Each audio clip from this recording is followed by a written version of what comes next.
তাৎপর্য হচ্ছে এই যে প্রথমত একটা ফৌজদারি অপরাধ ঘটেছে, এটা মাজার বনাম কি আপনার আমাদের ধর্ম এই বিরোধের ঊর্ধ্বে, যে সেটা হলো যে এটা একটা ফৌজদারি অপরাধ। এবং এই অপরাধের প্রধান উদ্দেশ্য হচ্ছে এই এখনকার যে সরকার এসছে গণঅভ্যুত্থানের মধ্য দিয়ে এই সরকারকে প্রশ্নবিদ্ধ করা এবং এই সরকারকে উৎখাত করার চেষ্টা করা।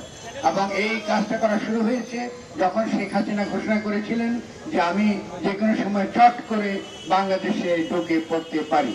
তো ফলে প্রথমে আমি যেটাকে সাবধান করে দিচ্ছি, আমরা এটা মাজার বনাম তথাকথিত ইসলামের বিতর্ক, এটাকে যেন আমরা গ্রহণ না করি। কারণ আমাদের সব দিকে যে দাঁড়িয়েছে যে পাশে ভারত, যখন আপনারা ভারত কথাটা উচ্চারণ করবেন সঙ্গে সঙ্গে আপনারা ইসরায়েল কথাটা উচ্চারণ করবেন।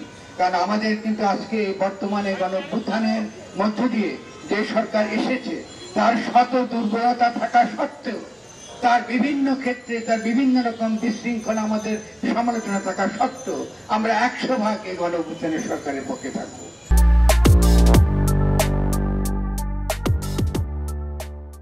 প্রথমত যারা যদি সরকারকে দুর্বল করার কোনো চেষ্টা করেন, আমরা তাদেরকে অত্যন্ত কঠোরভাবে জনগণ একত্রিত হবে এবং তারা প্রতিরোধ গ্রহণ নেবে, ব্যবস্থা নেবে। এবং তারই কিন্তু প্রমাণ আজকে এখানে দেখছেন। আমরা মাজার থেকে এসেছি, আমরা যারা ধর্মপ্রাণ মানুষ তারা এসেছি, আমরা যারা সেকুলার বলে দাবি করি তারা এসেছি, আমরা বিভিন্ন বিভিন্ন জায়গা থেকে একত্র হয়ে আমরা এই গণঅভ্যুত্থানের ফসল যে জনগণকে ঐক্যবদ্ধ করে, সে ঐক্যের ভাষা নিয়ে, সে ঐক্যের শক্তি নিয়ে আমরা এখানে দাঁড়িয়েছি।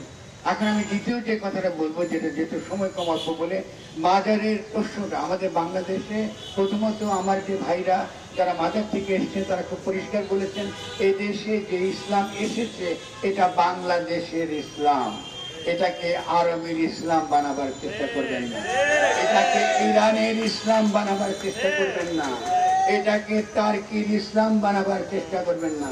বাংলার ইতিহাস একই সঙ্গে ইসলামের ইতিহাস। আপনারা এতদিন পর্যন্ত বাঙালিকে একসময় আপনারা মুসলমান বলে অস্বীকার করেছিলেন, এখন আপনারা শুরু করেছেন যে তাদেরকে বাঙালি বলে অস্বীকার করা। দুটোই একই মুদ্রা, এই পিঠ আর দুই পিঠ, দুই রকম শত্রুর বিরুদ্ধে, দুই রকম ড্রাগনের বিরুদ্ধে কি করে লড়াই করতে হয় আমাদের তরুণরা কিন্তু দেখিয়ে দিয়েছে। এই দুমুখ ড্রাগন যেটা আজকে আমাদের সমাজে এই হাজির হয়েছে, এই ড্রাগনকে আমি বলবো আমাদেরকে মোকাবেলা করতে হবে লম্বা সাংস্কৃতিক লড়াই, লম্বা ভাবুকতার লড়াই, লম্বা ভাবে দার্শনিক বুদ্ধি প্রজ্ঞার লড়াইয়ের মধ্য দিয়ে।